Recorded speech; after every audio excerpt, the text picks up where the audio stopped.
김민석 국무총리 후보자 인사청문회가 이틀째 진행되고 있습니다. 여야는 자료 제출 문제와 재산 관련 의혹 등을 두고 거세게 충돌했습니다. 국회는 상임위별로 이재명 정부 첫 추경안 심사에 돌입했습니다. 예결위 등 상임위원장 배분을 두곤 여야 이견이 계속되고 있습니다. 우원식 국회의장과 여야 지도부가 6.25 전쟁 75주년 기념식에 참석해 호국 명령을 기렸습니다. 우 의장은 남북 간 대화를 통해 군사적 긴장을 줄여나가야 한다고 강조했습니다. 정치 현장 바깥의 시각으로 정치권 핵심 이슈를 풀어보는 정치외전. 김민석 총리 인준부터 법사위원장과 추경 등 현안을 놓고 첨예하게 대립하고 있는 여야 줄다리기가 해법을 찾을 수 있을지 남은 6월 국회를 전망해봅니다.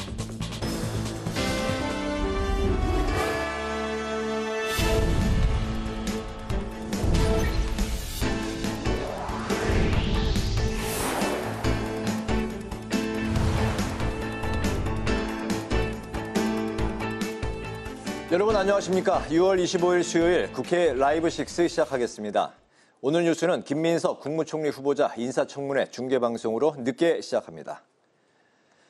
김민석 국무총리 후보자 이틀째 인사청문회에서 야당은 김 후보자의 재산 증식 의혹과 관련해 자료 제출을 거부하고 있어 소명이 안 됐다며 공세를 이어갔습니다.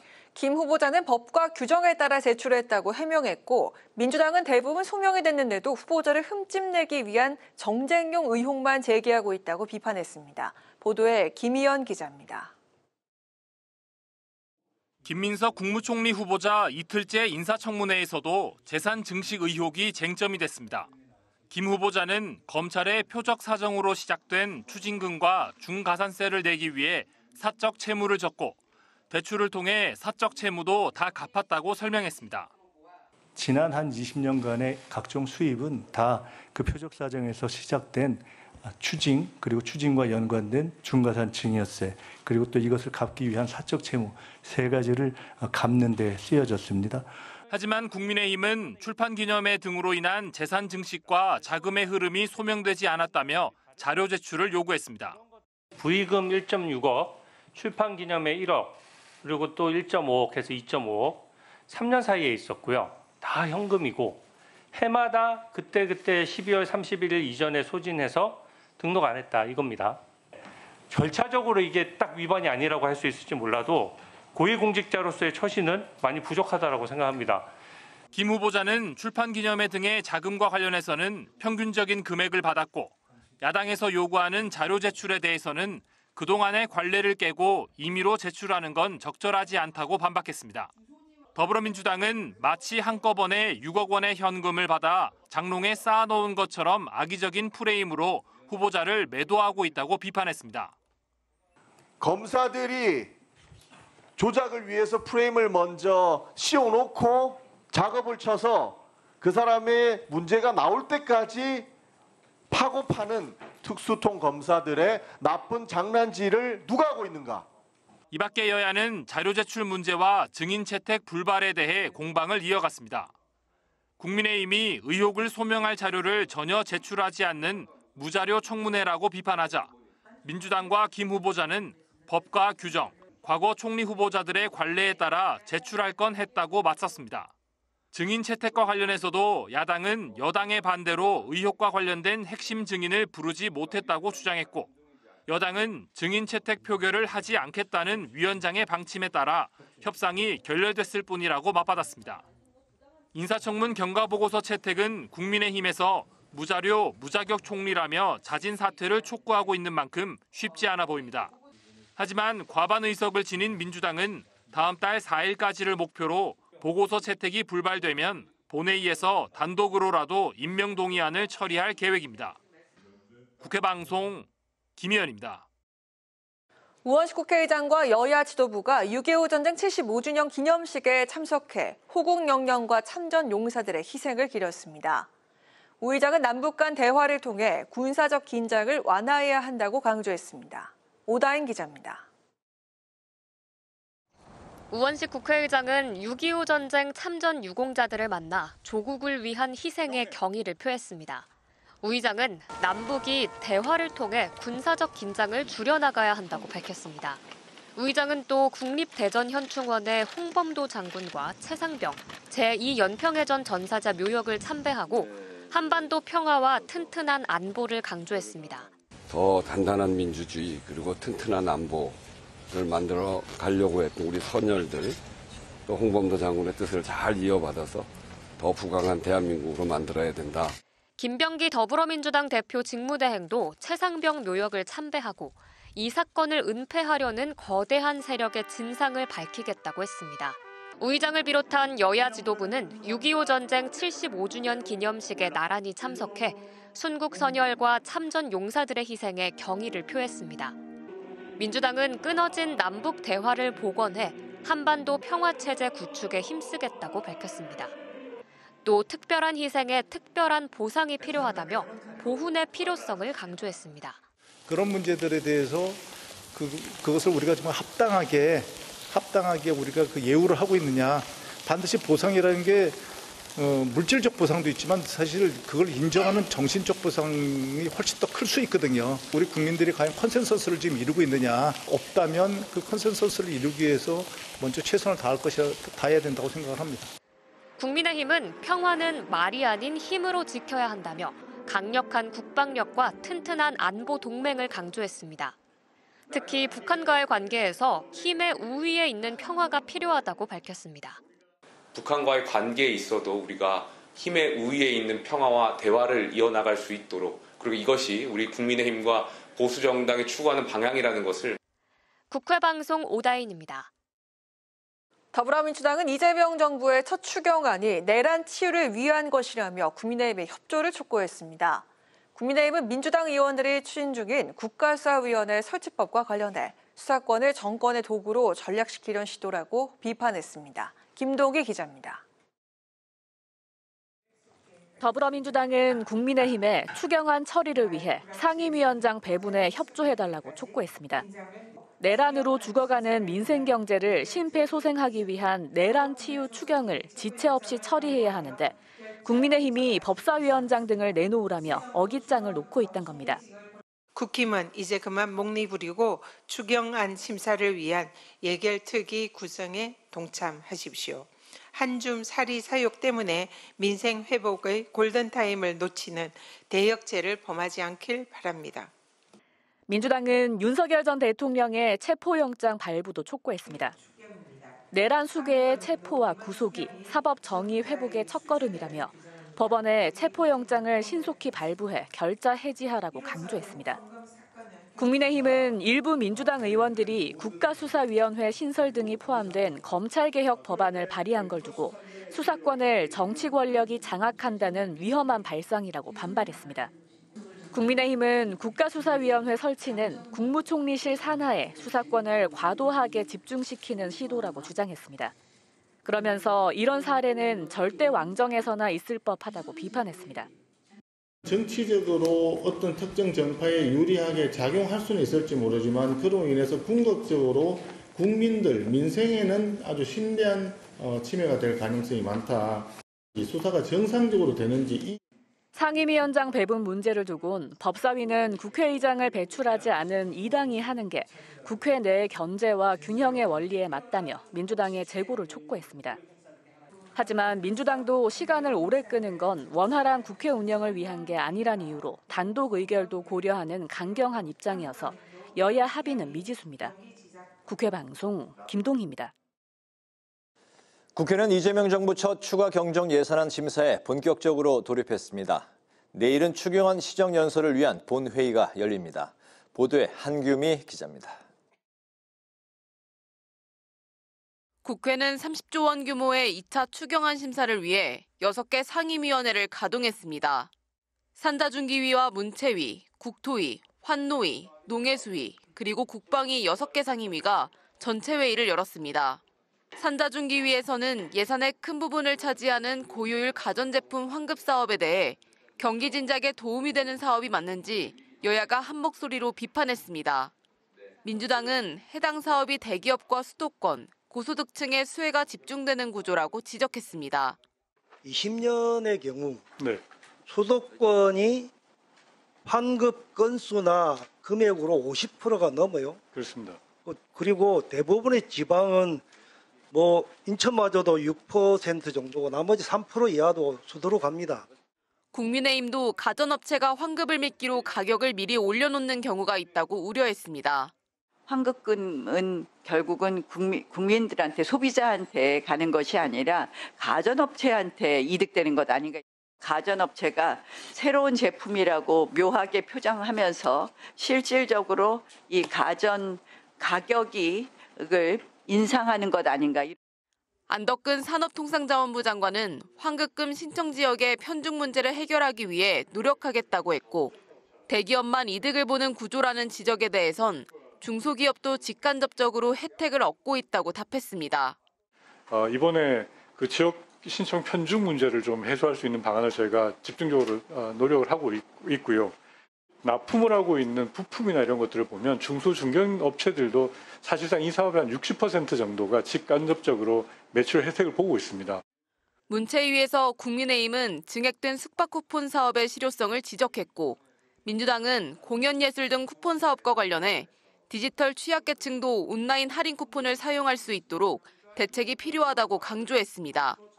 오후에 열린 농해수위에는 이번 정부에서 유임된 송미령 장관이 참석해 농업사법을 과거 농망법이라 표현한 것에 대해 사과했습니다. 송 장관은 부작용을 낼 수 있는 측면이 있기 때문에 다시 재고하자는 절실함의 표현이었다며 국정 철학에 맞춰 쟁점 법안과 정책을 전향적으로 검토하겠다고 말했습니다.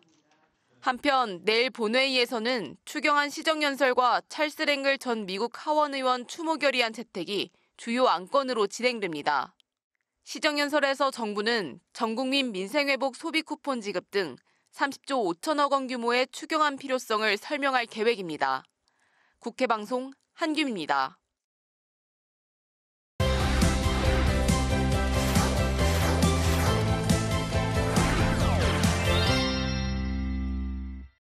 이슈픽 서원한 개공 기자와 함께 오늘 국회에서 열린 국무총리 후보자 인사청문회 이야기부터 다뤄보도록 하겠습니다. 서원한 기자 안녕하세요. 네, 안녕하세요. 새 정부 출범 이후 인선이 계속 이어지고 있는데 송미령 장관 유임 소식에 여권의 반발이 계속되고 있습니다. 우상호 민정수석이 국회를 찾아서 인사 배경을 설명했는데 여권의 반발이 상당하다고요? 네, 그렇습니다. 이 송미령 농림축산식품부 장관이 유임된 것에 대해서 여권에서 반발이 나오고 있는 배경은요. 이 한우법과 이 양곡관리법에 대한 거부권 행사 과정에 관여되어 있기 때문입니다. 이 윤석열 정부 당시 3년 넘게 한우법과 이 양곡관리법을 반대하던 사람을 장관으로 쓸 수 없다는 데서 나오는 반발인데요. 이 논란이 커지자 이 우상호 대통령 정무수석 비서관이 어제 직접 국회를 찾아 진화에 나서기도 했습니다. 이 더불어민주당의 농림축산식품해양수산위원회 소속 의원들과 함께 어제 오전 이 45분가량 비공개 간담회를 가졌는데요. 이 자리에서 민주당 의원들은 이 송 장관이 지난해 한우법과 양곡관리법 등에 대해서 이 농업의 미래를 망치는 법이라면서 반대했던 점 등을 언급하면서 우려를 표했다고 합니다. 이에 우 수석은 이 대통령 공약 수행에 대해서 우려가 있는 것은 사실이라면서도 이 탕평 취지의 인사에 대한 배경과 그 취지를 설명하고 또 이해를 부탁했다라고 간담회 뒤에 만난 기자들에게 설명을 했습니다. 그리고 이 대통령도 어제 국무회의 참석한 송 장관에게 이 갈등을 조정하는 데 직접 역할을 하는 게 좋지 않겠냐라면서 이 송 장관에게 직접 적극적으로 나서서 소통할 것도 지시했다고 합니다. 네, 그럼 이 송 장관이 유임된 배경으로는 양곡관리법에 대해서 그 대안을 제시를 했고 그리고 이 모델이 설득력이 있었기 때문이다. 이런 이야기도 지금 나오고 있습니다만 국민의힘 측에서도 기회주의자라는 비판이 나오는 등 이 인선에 따른 여파가 한동안은 계속되지 않을까 이런 우려가 있더라고요. 네, 그렇습니다. 오늘 이 국무총리 후보자 인사청문회를 필두로 이제 인사를 가지고 놓고 계속 잡음들이 나올 수밖에 없을 것 같은데 그중에 한 명인 이 송 장관이 유임된 배경을 놓고는요. 이 윤석열 전 대통령이 거부권을 행사했었던 이 양곡관리법에 대해서 재추진 의사를 밝히고 보고하면서 구체적으로 대안을 제시한 덕분이다라는 설명이 나옵니다. 이 벼 재배 면적의 사전 감축을 강화하는 조건을 걸고 초과 생산량에 대해서 매입하는 내용의 이 양곡법에 대한 개정안 대안을 보고했기 때문입니다.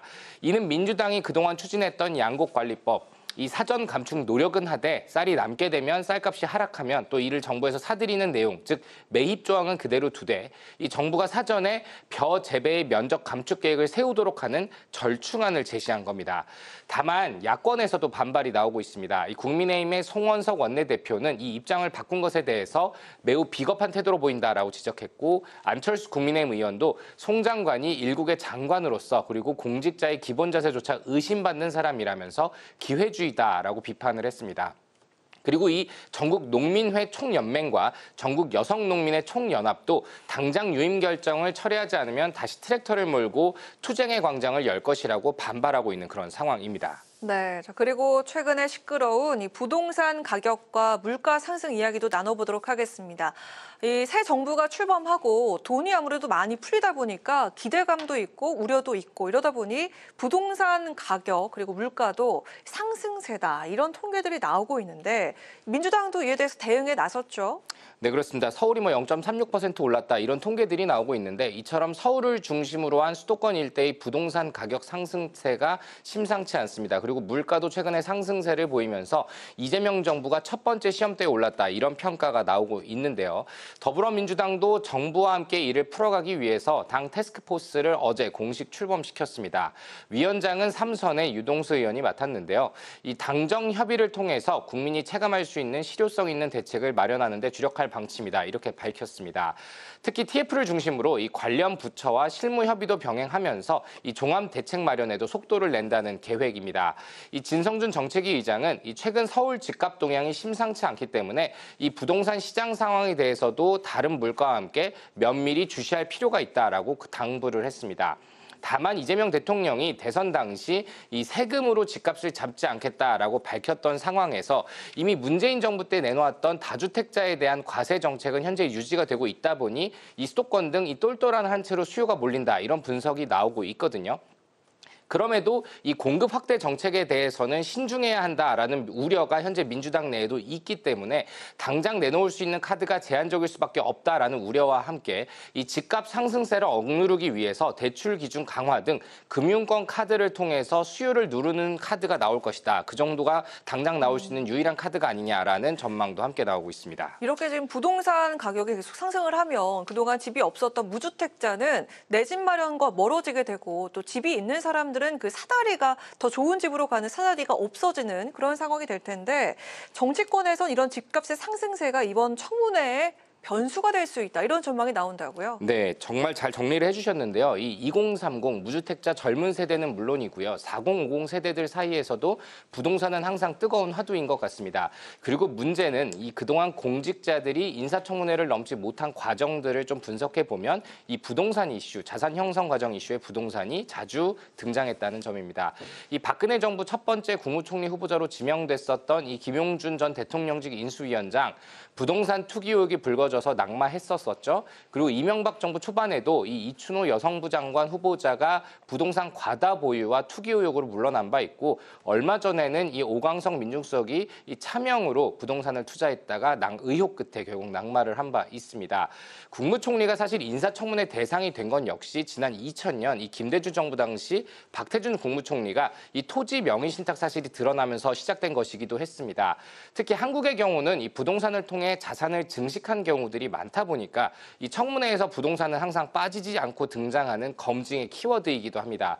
그리고 최근 집값 상승에 따른 상대적 박탈감이 커지는 만큼 이 부동산이 이번 청문회 이슈에서 주된 키워드로 등장할 수 있다라는 전망이 함께 나오는 대목이기도 합니다.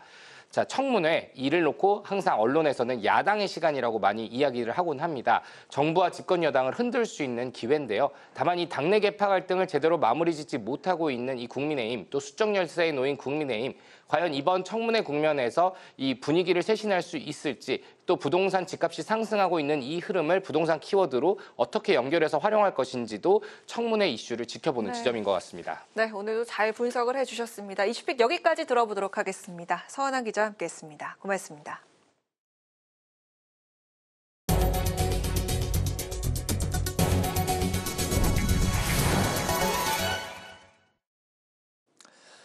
국회가 지난주 2035년 탄소 중립 달성을 선언하고 이를 실현하기 위한 실행 계획을 밝혔었죠. 이와 함께 일상생활 속에서의 탄소 중립 실천도 중요한 부분인데요. 국회의 실천 노력을 김동길 기자가 전합니다. 카페 앞 사람들의 손에 들려있는 커피는 대부분 일회용 컵입니다. 환경부에 따르면 지난 2023년 17개 프랜차이즈 업체에서만 사용한 일회용 컵은 9억 4천만 개에 달합니다. 국회는 친환경 국회 실천 방안으로 국회 내 카페에 다회용 컵 사용을 전면 도입했습니다. 회수함도 국회 곳곳에 설치했습니다. 다회용 컵 전면 시행 2달, 국회 내 다회용 컵 사용은 이제 우리의 일상이 됐습니다. 익숙해지고 나니까 사람들이 오히려 이 컵에 대한 그냥 다회용 컵으로 쓸 수 있고 그리고 컵이 훨씬 튼튼해져서 더 좋아하시는 것 같아요. 국회에서부터라도 다회용 컵을 씀으로써 좀 더 사람들한테 텀블러 활성화라든지 다회용 컵 사용량을 늘려갈 수 있는 취지가 된다고 생각해서 저는 아주 반색했어요. 되게 좋았어요. 국회는 종이문서 대신 전자문서 활성화도 추진하고 있습니다. 지난해 국정감사에서 다량의 자료를 USB 등을 활용해 인쇄물을 최소화했고 이를 통해 A4용 복사용 지박스 약 4,341개 분량을 줄일 수 있었습니다. 우원식 국회의장은 기후위기 대응 국회를 전면에 내세웠습니다. 국회 기후특위가 구성됐고 2035년까지 국회 탄소 중립 달성을 위한 로드맵 발표 등 총력을 쏟고 있습니다. 국회 구성원 모두가 함께 해야 가능한 일입니다. 국회가 먼저 2035 탄소 중립 함께 만들어 갑시다. 기후위기는 미래의 문제가 아닌 우리 앞에 놓인 현실이 됐습니다. 종이컵 사용을 줄이고 여름철 실내온도 26도 준수, 승강기 대신 계단 이용하기 등 생활 속 실천이 기후위기 대응의 시작입니다. 국회방송 김동길입니다. 여야 원내대표가 각각 경제 6단체 상근 부회장단과 면담을 가졌습니다. 이번 면담은 원내대표 선출 후 상견례 성격이지만 추경안과 중동 정세가 국내 경제에 미칠 영향을 놓고 논의가 이루어졌습니다. 면담에는 대한상공회의소를 비롯해 한국경제인협회, 한국경영자총협회, 무역협회, 중소기업중앙회, 그리고 중견기업연합회가 참석했습니다.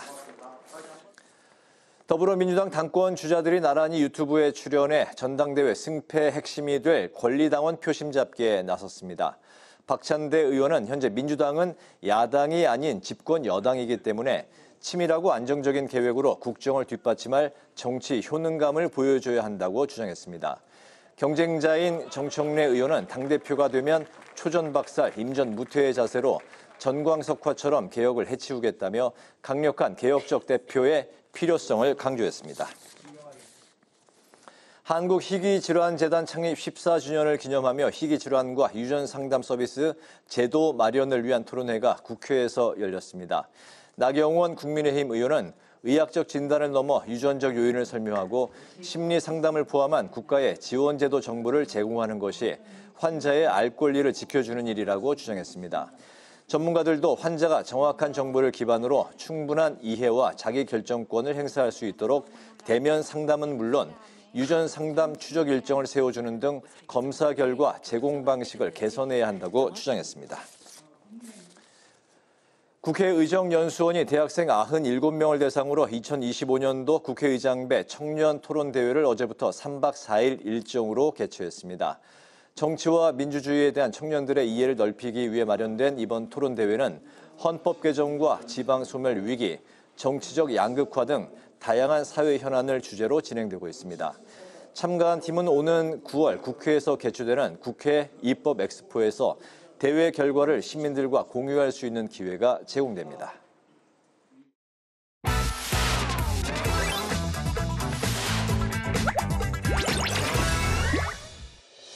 6월 25일 강아랑이 전해주는 정치권의 뜨거운 말말말 강아랑의 정치랑입니다. 오늘 첫 번째 주제는 인파이터 대 플라잉 코치입니다. 집권 여당의 차기 당권 경쟁에 박찬대 의원과 정청래 의원이 참여하게 되면서 이른바 친명대전이 펼쳐지게 됐죠. 일찌감치 출사표를 던진 정청래 의원은 당대표가 되면 검찰과 사법, 언론개혁을 3개월 안에 해내겠다면서 강력한 개혁 의지를 밝혔습니다. 반면 박찬대 의원은 유연한 실력으로 빛의 혁명을 완수하겠다며 검증된 당정대 원팀을 내세웠습니다. 권투로 치면 저는 인파이터, 그렇죠. 강력한 파이터. 그리고 박찬대 의원은 뭐 약간 좀 아웃복서, 뭐 그렇게 볼 수도 있는데요. 저처럼 파워풀한 강력한 당대표, 개혁 당대표 기대하는 분들은 저를 선호할 것이다. 아웃복수라는 표현보다는 플레인 코치라는 표현을 더 선호하기는 하는데 인파이터는 이거는 야당일 때라고 생각이 됩니다. 집권 여당의 당대표라면 당정대 원팀을 만들어서 치밀하게 계획하고. 한편 민주당 출신인 양양자 전 국민의힘 선대위원장은 친명 경쟁에 대해서 쓴소리를 내놓기도 했습니다. 그러니까 친명 경쟁이라고 이제 얘기를 하고 있는데 윤석열 대통령 정권에서 굉장히 좀 문제가 됐던 게 윤심이 당심이다. 대통령실과 정당은 굉장히 때로는 견제하고 때로는 합을 맞추고 이렇게 해서 국민들이 원하는 방향으로 가야 된다고. 8월 1일에 열리는 전당대회에선 권리당원 투표 비율이 높아 당원들의 표심에 따라 향방이 결정될 것으로 보입니다.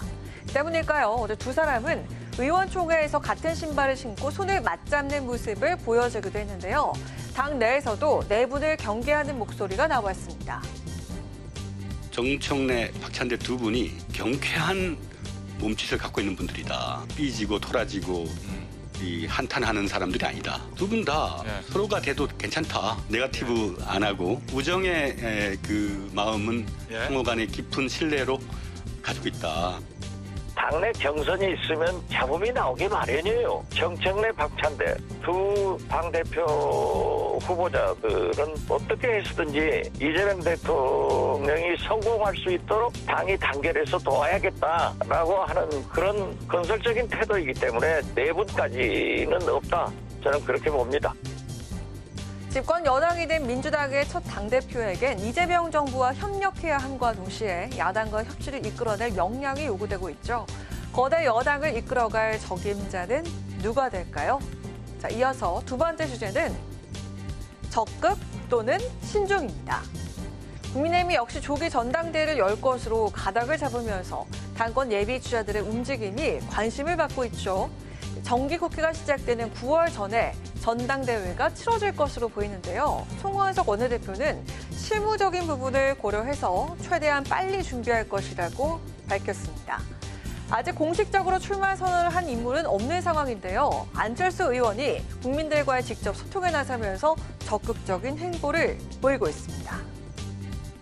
분당에서 요새 여러 번 했는데 그때마다 그래도 정말 성원해 주시고 박수 쳐주시고 격려해 주셔서 힘을 얻었습니다.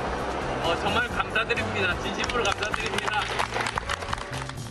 안 의원은 지난 18일 대구를 찾은 데 이어서 오늘은 부산을 방문하면서 텃밭 다지기에도 나섰습니다. 뿐만 아니라 이 대통령의 나토 정상회의 불참과 중동 위기 등에 대해서도 적극적으로 목소리를 내면서 입지를 다지고 있습니다. 반면에 또 다른 유력 후보군인 김문수 전 대선 후보와 한동훈 전 대표의 행보는 비교적 조용한데요. 대선 캠프 관계자들과 오찬을 가진 김문수 전 후보는 여전히 당권 도전에 선을 그었고 한동훈 전 대표도 개인 채널을 통해서 소통에 나서곤 있지만 출마에 대해선 말을 아끼는 모양새입니다.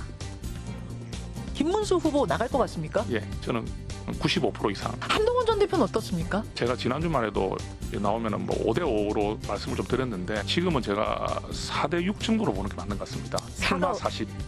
나가라고 강권하고 싶어요. 개혁의 주역이 되어야 된다. 그래야만 이 당이 살아날 구멍이 보이는 것인데 지금 아마 그 기득권의 늪에서 상당히 숨 막히는 그런 입장인 것 같은데 그래도 나와라. 당대표 출마에 대해서 직답을 피했던 김용태 비대위원장. 이달 말 비대위원장직을 내려놓게 되죠. 전국을 순회하면서 당내 쇄신 의지를 강조하는 행보가 차기 당권 도전을 염두에 둔 게 아니냐는 해석도 나오고 있지만 김 비대위원장 본인은 확대 해석이라며 선을 그었습니다. 이외에도 6선의 조경태 의원과 5선의 나경원 의원도 차기 당권 주자로 거론되고 있는데요. 이번에 선출되는 당대표에겐 막중한 임무가 주어지게 되죠. 대선 패배 후 당 쇄신을 통해 내년 지방선거를 승리로 이끌어야 한다는 과제가 있기 때문입니다. 야당이 된 국민의힘을 이끌 당권에 누가 도전하게 될지 지켜봐야겠습니다. 지금까지 강아랑의 정치랑이었습니다.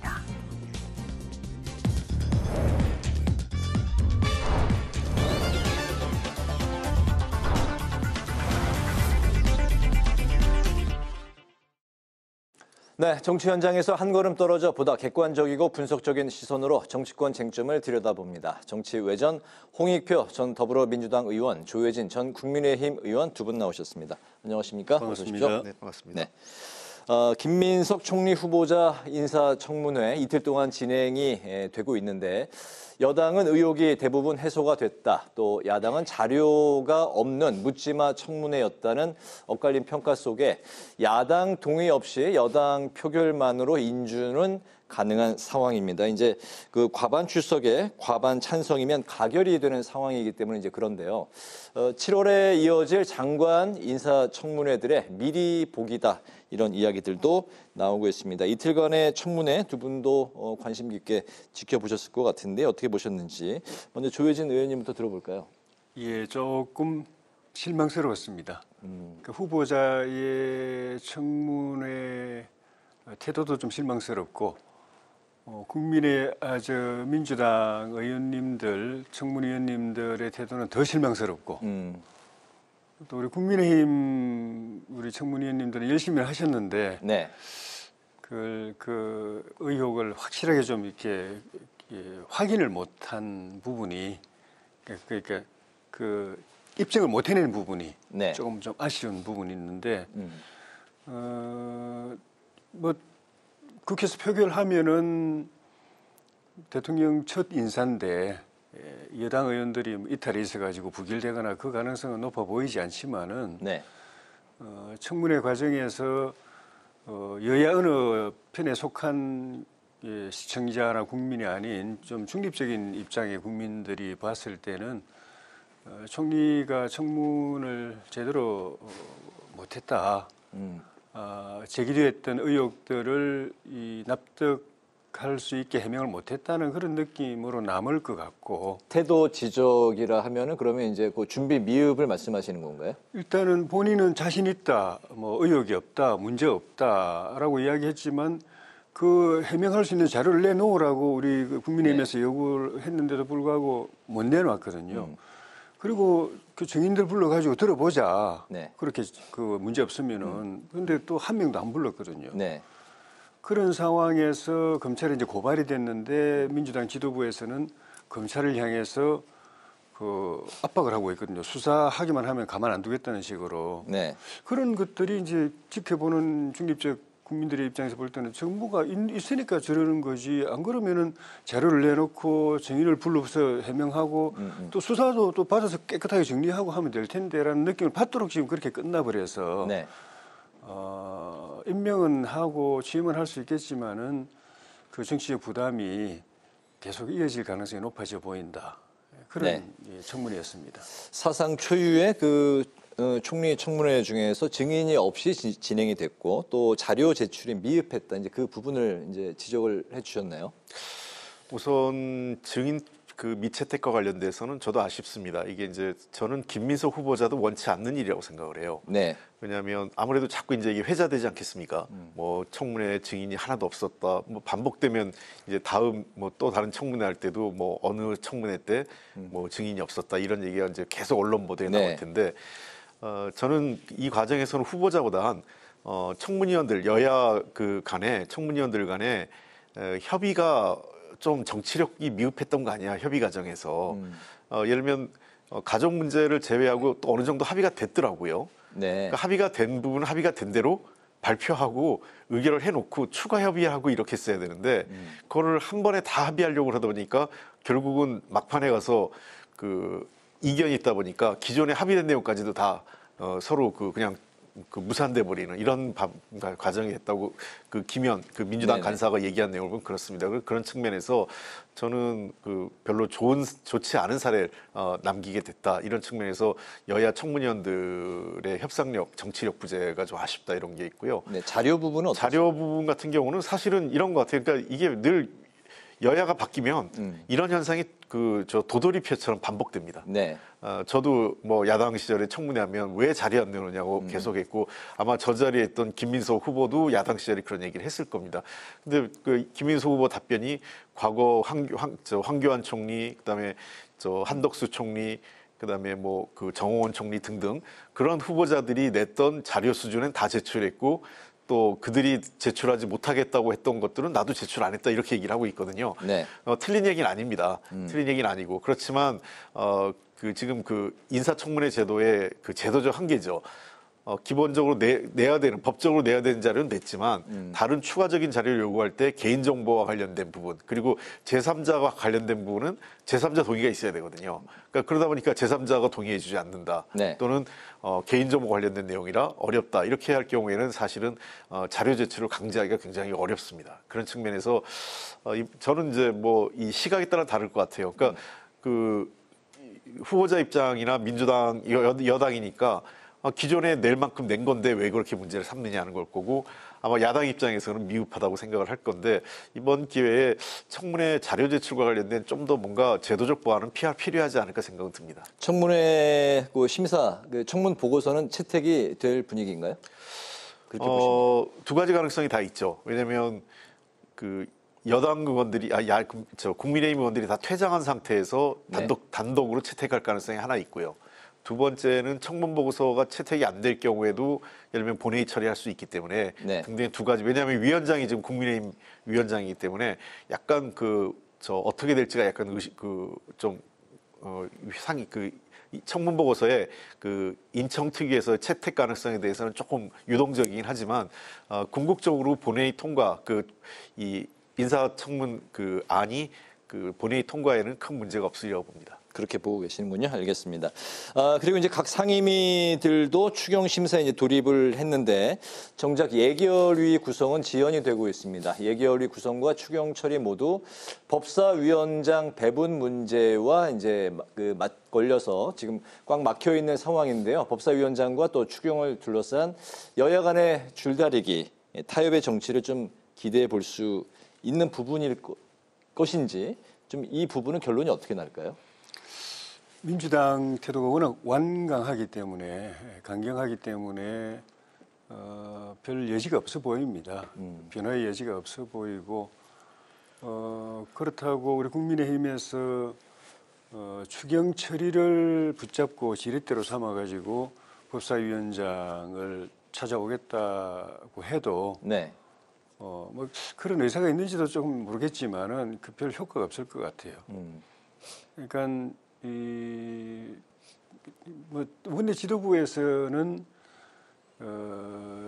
타이밍을 놓쳐가면서까지 실기하면서까지 추경을 이렇게 지렛대로 삼아가지고 법사위원장을 받아내겠다는 생각까지는 안 할 것 같아요. 추경 자체는 우리도 동의하기 때문에 그리고 상황이 굉장히 하급하다는 걸 알기 때문에 추경 처리 시점은 그렇게 늦어지지 않도록 하지 않을까 싶은데 그리고 그걸 지렛대로 삼다고 해서 효과 있는 것도 아니고 민주당이 뭐 그걸 돌려줄 것도 아닌 것 같고 분위기가 다만 이제 대통령께서도 계속 그 협치를 강조하고 있고 그리고 그 국내 정치가 협치 구조가 됐을 때 대통령이 국정 운영하기에 좋다라는 것은 본인도 느끼고 있을 것이기 때문에 가급적 그런 방향으로 됐으면 하는 생각을 한다고 저는 보는데 그 핵심이 결국은 국회에서 국민의힘이 갖고 있는 107석의 그 권한, 영향력을 보장해 주는 겁니다. 지금은 민주당이 170, 국민의힘 107이지만 실제로는 국회 운영은 민주당이 300석을 다 갖고 있는 것처럼 해버리거든요. 지금까지 그렇게 입법 독주 또 의회 독재라고 이렇게 비판받는 그런 형태로 해왔는데 그렇기 때문에 협치가 아니죠. 국민의힘이 있으나 마나 하고 국민의힘을 지지하는 절반 가까이 국민들은 국민이 아닌 그렇죠. 취급을 받는 것이라서 그 협치를 실제로 그 실행할 의사가 있느냐 없느냐가 결국은 법사위원장입니다. 뭐 정권도 국민의힘이 가지고 있죠. 다수 의석도 국민의힘이 가지고 있죠. 그리고 국회의장도 국민의힘이죠. 국민의힘이 아니라 민주당. 제가 말씀드린 다 민주당인데 민주당이죠. 거기다 겨우 법사위원장 정도라도 야당에게 배분하면은 107석 정도의 목소리는 아니라도 최소한 몇십 석 목소리라도 인정해 주겠다는 뜻이거든요. 그걸 안 한다는 거는 뭐 107석은 없는 것 생각하고 그냥 패싱하고 투명인간처럼 생각하고 지금까지 해오듯이 가겠다는 의미이기 때문에 대통령 협치 백날 이야기해봐야 의미가 없는 거고 그 점을 대통령도 좀 고민하시고 원내 지도부도 대통령을 정말 위한다면은 그 점에서 법사위원장은 또 과거에도 그랬었고 국민의힘에게 배려를 하는 게 저는 옳다고 보는데 지금 민주당의 분위기는 그 반대 분위기 같아서 네. 대통령 협치는 잘 안 될 것 같아요. 네. 법사위원장에 대한 그립에 대한 의지가 워낙에 민주당도 강해 보이고 또 추경안 30.5조에 대한 것도 그 민주당 의지가 역시 강해 보입니다. 그렇다면 결국에 민주당 의지대로 다 흘러갈까요? 두 가지 가능성을 다 열어놓고 보는데요. 저는 일단은 상임위 배분은 별로 여지가 없어 보입니다. 그래서 이거는 그냥 전반기 합의한 대로 네. 그 보통 여야가 교수단체 간에 협의를 해서 그 전반기의 원구성, 그다음에 하반기에 2년 단위로 지금 4년 임기 중에 2년 단위로 하거든요. 네. 이미 2년에 지금 1년이 지났고 1년이 남은 잔여 그 기간이기 때문에 그러니까 민주당의 입장이 그 어떤 합의 정신에서도 유효한 거죠. 이미 그건 전반기 이렇게 합의한 거 아니냐. 네. 그러니까 이건 그대로 가자라고 지금 김병기 원내대표가 얘기하고 있는 거거든요. 1년 후에는 법사위원장을 넘겨주겠다? 그거는 그때 다시 협상을 하는 그때 거죠. 가서 또 협상. 왜냐하면 그때는 하반기 원구성을 새로 협상을 하는 거기 때문에 그건 그때 가서 판단해야 될 문제고 일단은 김병기 원내대표도 일단은 이거는 전반기에 그 합의된 원구성이 이어진 연속선상이니까 이건 그대로 각자 맡은 상임위를 그대로 끌고 가자 이런 입장입니다. 그래서 더군다나 지금 아직까지는 법사위를 내줄 만한 여유가 민주당도 없는 상황이다 이렇게 보입니다. 그렇다면 추경은 어떻습니까? 추경에 대해서는 저는 이거는 또 상대적으로 좀 그 협의의 여지가 있다고 생각을 해요. 그러니까 저는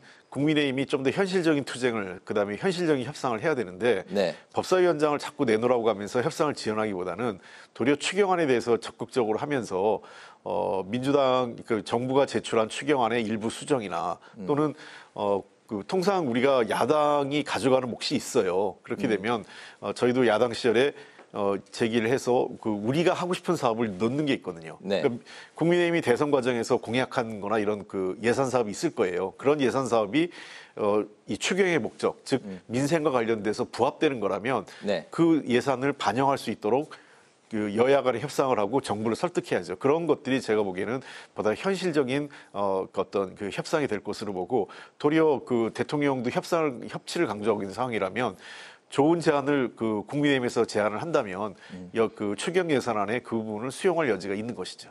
알겠습니다. 최근에 장관 인사들이 있었는데 이 중에서 이제 유독 송미령 농식품부 장관의 유임 여진이 계속되고 있는 상황입니다. 장본인인 송미령 장관은 농망법은 거친 표현이었고 희망법으로 대신하겠다. 이렇게 입장을 좀 바꿨고 어쨌든 이에 대해서 이제 국민의힘은 기회주의자 비겁하다. 또 이제 여당은 실용 인사고 국민통합이고 탕평이다. 정반대의 평가를 내놓고 있는 상황입니다. 두 분의 생각도 좀 들어볼까요? 잘못하면 그 송미령 장관 유임 문제가 이재명 정부의 첫 단추 깨는데 굉장히 예상치 않았던 큰 좀 장애물이 될 수도 있겠다. 잘못하면 이 인사 수렁에도 빠질 수가 있겠다. 인사 참사까지는 아닐지라도 정권을 이 문제 때문에 인사가 수렁에 빠질 수도 있겠다. 아직 나머지 인사는 지금 시작도 안 돼 있는 상황인데 그런 측면에서 이거는 뭐 첫 출발은 대통령께서 좀 적극적으로 결정하신 것이 좀 문제였다고 생각이 들어요. 국무회의 때 송미령 장관 토론하는 거 들어보니까 굉장히 유능하더라. 라고 해서 유임시키기로 결정했다고 설명을 그렇게 했거든요. 그래서 즉흥적이라고 보시는 거군요. 왜냐하면은 유능하고 말고는 그 자리에서 말 몇 마디 하는 거 가지고 판단할 수 있는 게 아니고 그 윤석열 정부에서 장관으로 임명돼 가지고 농정을 쭉 해왔지 않습니까? 네. 그 결과를 가지고 일단은 판단을 해야 되고 그 다음에 여야 의원들의 평가 또 그 부처 안에 공무원들의 평가 그리고 무엇보다 농민들의 평가를 보면 다 뭐 특별한 게 없는 사람이었거든요. 언론에 부각된 거는 윤석열 정부 내내 농민 사법 그거 강경하게 반대하는데 일선에서 나서서 반대했던 것만 보도됐지 나머지 뭐 특별히 뭐 실력 있다 잘했다 이런 게 없어요. 네. 그럼 그건 아마 대통령도 그 자료로 낼 만한 게 없을 거예요. 이미 평가는 뭐 특별한 게 없는 분으로 평가되어 있는데 국무회의에서 좀 말 잘했다고 그렇게 했다는 것부터가 공감을 얻기가 힘들고 무엇보다도 지난 정부가 완전히 지난 그 야당이나 또 그 야당의 우당들 네. 뭐 그 진보당이라든지 뭐 이런 당들하고 대치를 했고 농민단체들하고 대치를 했던 분인데 정권이 바뀌었는데 새 정부에 그대로 장관으로 있고 그 대치하겠던 그 정책 농민사법을 이제 거꾸로 통과시키는데 본인이 이제 총대 메고 나서야 되거든요. 네. 이거는 뭐라고 설명해도 그 사람이 무슨 상황 변화가 있는 것도 아니고 그냥 대통령이 낙점해줘가지고 유임하기로 했다는 것밖에 없는데 그것 때문에 충성하기 위해서 윤석열 정부 때는 윤석열 정부한테 충성하기 위해서 앞에 서서 싸웠고 이제는 이 정부에 충성하기 위해서 완전히 180도 태도를 바꿔가지고 이거 해야 됩니다. 절대 하면 안 됩니다. 재해 수준의 입법이라고 그래놓고 해야 됩니다라고 이제 이야기하는 걸 국민들이 지켜볼 때, 공직자들이 지켜볼 때, 농민들이 지켜볼 때 이건 납득이 안 되죠. 그래서 알겠습니다. 뭐라고 설명해도 그냥 본인의 욕심 이 그냥 장관 자리 좀 더 하고 싶다는 욕심밖에 없고 대통령의 어떤 적흥성밖에 안 보일 그 부각되지 않는 거기 때문에 이대로 계속하면은 굉장히 인사에 큰 파란이 생길 수도 있어서 저는 대통령이나 새 정부를 위해서라도 본인이 진작에 대통령이 그렇게 제안했더라도 고사했어야 되고 네. 지금 상황이 상당히 자기 때문에 지금 수렁이 빠져 있는 걸 감안하면은 빨리 사퇴하고 감사하긴 한데. 아닌 것 같습니다 하고 이제 사퇴하고 대통령도 못 이기는 척하고 그냥 받아주고 그게 제일 바람직한 해법 같아요. 대통령이 송 장관을 왜 유임했다고 보십니까? 우선은 뭐 대통령실에서 얘기한 것처럼 통합의 의미 얘기를 하고 있습니다. 통합이라는 것은 이전 정권 사람이라 하더라도 내란과 관련돼서 확실하게 가담하지 않고 또 선을 그었던 사람, 그 다음에 나름 그 부처에서 전문성을 가지고 있는 사람에 대해서는 대통령께서 여러 차례 얘기했지만 그 사람이 뭐 진보면 어떻고 보수면 어떻고 일만 잘하면 되지 국민을 위해서 네. 봉사할 수 있으면 된다 이런 얘기를 했기 때문에 그런 기준에 일단 부합해서 통합적 인사라는 측면이 하나 작용을 했고요. 조혜진 의원님께서 즉흥적이라고 그러는데 제가 보기에 이재명 대통령이 그렇게 즉흥적 인사하는 스타일은 아닙니다. 아마 몇 가지를 봤을 텐데 다 검토했을 것 같아요. 첫 번째는 나름 그 국무회의에서 발언이나 또는 토론하는 것에 있어서 뭔가 인사이트, 그러니까 그 생각하지 못한, 그러니까 대통령이 봤을 때 깜짝 놀랄 만한 그런 어떤 그 통찰력, 그 어떤 정책적 전문성을 보여줬기 때문에 네. 일단 발탁 가능성이 높아진 건 사실이고요. 그 외에도 당연히 지금 비서실장 중심으로 인사조사를 하기 때문에 부처 안팎에 평판조회도 했을 겁니다. 그리고 당연히 양국관리법 등 농민사법과 관련된 이 문제 제기가 있을 거라는 걸 대통령과 대통령실이 몰랐겠냐는 겁니다. 다 알고 있었죠. 그럼에도 불구하고 이렇게 할 때는 이것을 충분히 그런 논란에도 불구하고 이를 맡길 만한 나름대로의 전문성과 역량을 확인한 것 아닌가 생각되고 특히 본인의 노선을 좀 바꾼 거, 철학을 바꾼 거는 좀 어떻게 보세요? 그 부분은 제가 다시 설명을 드리겠는데요. 이제 또 국정기획위원회에서 제가 알기에는 농림부가 업무보고를 꽤 잘한 것으로 지금 평가를 받고 있습니다. 그런 여러 가지가 종합적으로 해서 재임용됐다고 보고요. 다만 어쨌든 계속 논란이 되는 것은 자신의 생각을 그렇게 극과 극으로 바꾼 거에 대한 논란이 있습니다. 우리 민주당 의원들도 그 부분에 대해서는 농해수 의원들이 상당한 초기에 반발이 있었고 오죽하면 이제 우상호 정무수석이 직접 농해수 의원들을 찾아가서 설명하고 양해를 구하는 그런 과정을 거쳤습니다. 저는 뭐 민주당 의원이야 대통령 인사이기 때문에 그런 선에서 양해가 되겠지만 본질은 결국 농민들과 농민관계 단체들이라고 생각을 하거든요. 네. 그러니까 저는 그 송 장관이 자신의 입장이 왜 바뀌었는지 그리고 과거하고 지금의 그 바뀐 상황에 대한 좀 더 객관적이고 그 사실에 기초한 설명을 좀 해야 될 상황이라고 생각을 합니다. 그리고 현장과의 소통이 무엇보다 중요하고요. 네, 그래서 이제 이재명 대통령도 송 장관에게 대상자들에게 적극적인 소통을 이제 주문한 이 상황인데 앞으로 이 상황도 지켜봐야 될 것 같습니다. 오늘 그 마지막 이슈는 여야 당권 주자들의 움직임을 살펴보겠습니다. 먼저 그 여당은 정청래, 박찬대 후보의 치열한 이제 2파전 양상이고 야당은 아직 이제 후보가 확정되지 않은 상황에서 안철수 의원도 등판하는 분위기로 가고 있는 것 같고 또 조경태 의원, 김용태 비대위원장의 도전도 언론에 이제 등장을 하기 시작했습니다. 8월 전대를 향한 여야 전대 당내 분위기를 두 분의 말씀을 마지막으로 좀 들어보겠습니다. 홍 의원님부터 들어볼까요? 예. 일단 사실은 정청래, 박찬대 두 후보 간에 지금 당대표 경선이 이루어지는데 이게 지금 보궐선거거든요. 네. 이재명 전 대표의 자녀 임기 1년을 지금 하는 건데 내년 지방선거까지 책임져야 될 당 지도부이기 때문에 네. 당원들이 상당히 관심을 갖고 있고 특히 정청래 의원이나 박찬대 의원 두 후보 모두 이재명 당시 대표하고 굉장히 호흡을 잘 맞춘 최고위원들이고요.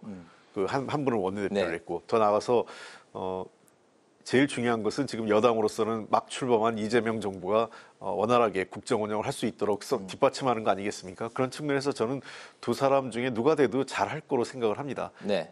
최근에 일부 약간 이 진영 각 후보 캠프나 지지자들 일각에서 서로에 대한 좀 지나친 인신공격 같은 게 있는데 그럴 필요는 없고요.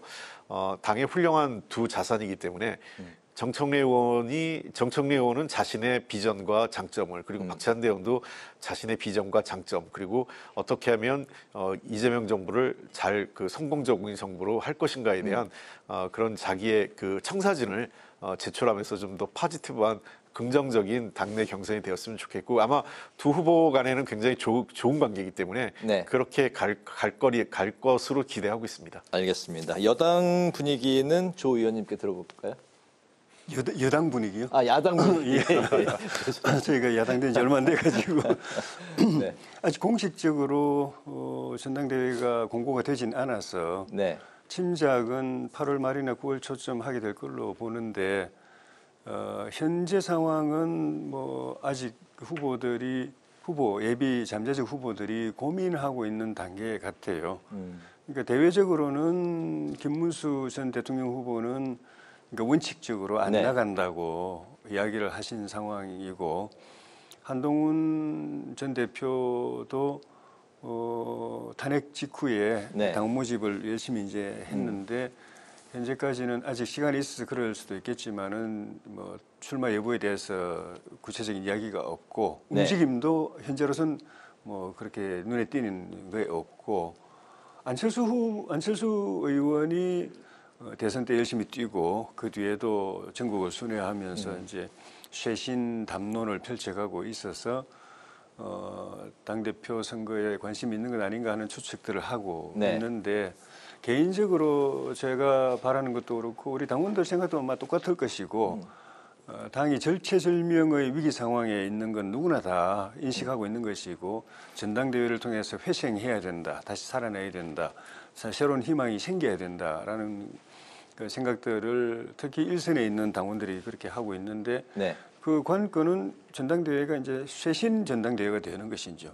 변화와 혁신을 추구하고 그걸 실행해내는 그런 비전을 확 펼치는 또 그런 비전과 역량을 가진 지도부가 탄생하고 그 쪽으로 쭉 끌고 가는 그런 전당대회가 돼야 되는데 그런 점에서 본다면은 김문수 후보도 나오셔야 되고 한동훈 전 대표도 나오셔야 되고 안철수 후보도 쇄신 지금 열심히 하고 계시니까 나오시고 김용태 비대위원장 같은 연부 역강한 우리 젊은 정치인들도 나왔으면 싶은데 김용태 비대위원장도 현재 시점에서는 좀 소극적으로 이야기하는 것 같아서 조금 걱정이 됩니다만은 조금 시간이 지나서 바라기는 그분들이 다 나오셔서 쇄신 경쟁, 당의 존망을 두고 쇄신 경쟁을 해서 확 좀 바꾸어서 당원과 국민들이 희망을 갖고 기대하고 이렇게 힘을 실어줄 수 있는 그런 전당대회에 그렇게 이끌어 주셨으면 하는 바람입니다. 네, 쇄신과 희망을 위해서 다 나와라. 알겠습니다. 오늘 정치외전은 여기서 마무리하도록 하겠습니다. 지금까지 홍익표 전 더불어민주당 의원, 조혜진 전 국민의힘 의원과 함께했습니다. 두 분 말씀 잘 들었습니다. 고맙습니다. 고맙습니다. 오늘 국회 라이브 6도 여기서 마치겠습니다. 시청해주신 여러분 고맙습니다.